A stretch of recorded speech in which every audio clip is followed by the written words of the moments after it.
Bonjour, c'est Ludovic, votre analyste indépendant, et voici ma mise à jour hebdomadaire sur l'analyse du Belge. Graphique de 3 mois en unité journalière. Donc on voit cette semaine ici, c'était une semaine un peu pour du beurre, hein. On n'a pas vraiment pu choisir de direction.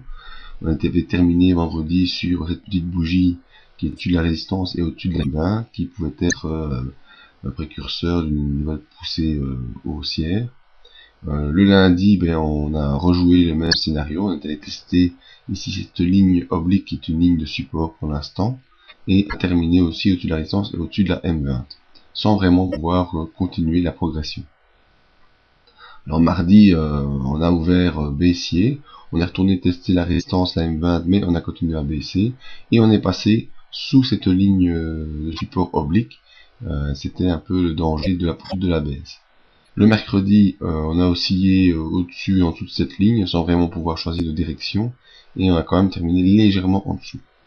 Heureusement, le jeudi, retour des achats, et on a repassé au cours de la résistance, cette fameuse résistance à 2720 qui nous tient déjà depuis un petit moment, et on est retourné tester la M20 sans succès.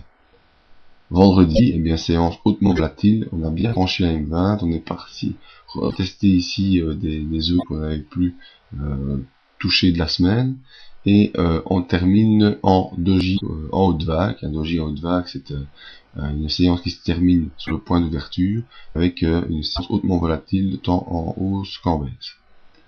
Et on termine vraiment sur la résistance que ici est située à 2718,14 et on termine à 2118,01. Donc on termine sur la résistance et cela n'indique en tout cas rien du tout pour la semaine prochaine. Malheureusement, semaine quand même qui est au bilan légèrement baissière, parce qu'on a été la semaine précédente sur 2728, on termine sur 2718. Enfin, 10 points d'écart, c'est pas vraiment significatif. Voyons les indicateurs. Voilà. Le stochastique, lui, ici, dans une zone qui est une zone de vente, en dessous de 50. Il va essayer de croiser à la hausse la semaine prochaine. On voit ici le croisement qui s'est quasiment fait. Et donc, on verra la semaine prochaine si la bougie de lundi est haussière. Il y aura certainement un croisement à la hausse. Et il faudra en tout cas pouvoir dépasser les 50 pour vraiment mettre une option haussière en route. Alors sur les volumes, on voit par contre que il y a des volumes acheteurs. Donc ça veut dire qu'il y a des gens, des opérateurs qui profitent des baisses des cours à chaque fois pour pouvoir racheter plus. On voit bien ici, hein, on a une zone, une session d'achat là entre le 11 mai et le 16 mai qui est importante.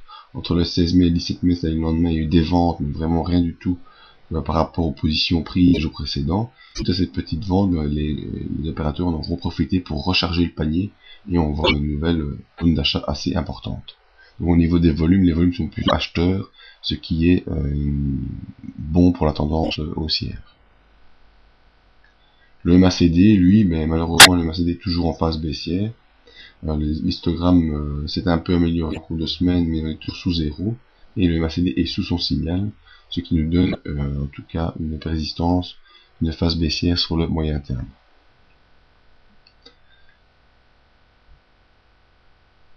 Donc, ce qu'il faudra attendre pour la semaine prochaine, c'est le franchissement, en tout cas franc de la M20 avec une continuité de ce franchissement pour aller essayer de sortir de cette fourchette de Andrews baissière et en tout cas ne pas aller encore clôturer sous cette ligne ascendante qui pour l'instant marque bien le support. Donc elle a eu l'effet ici, elle a eu l'effet à nombreuses reprises, on voit bien ici, et quand on est passé en dessous, on n'est quasiment pas resté plus de 2 séances pour repasser au-dessus. Donc voilà, attendons la semaine prochaine pour voir la direction choisie et pour avoir une nette impulsion, parce que ici depuis 5 mai, tout le mois de mai s'est fait dans une petite zone ici de congestion entre la M20 et la M50 et on n'a pas vraiment de choix directionnel. Donc un peu de patience. Pour venir voir mes autres analyses sur le site ou me contacter via mail pour des questions ou autres analyses. Merci, à bientôt.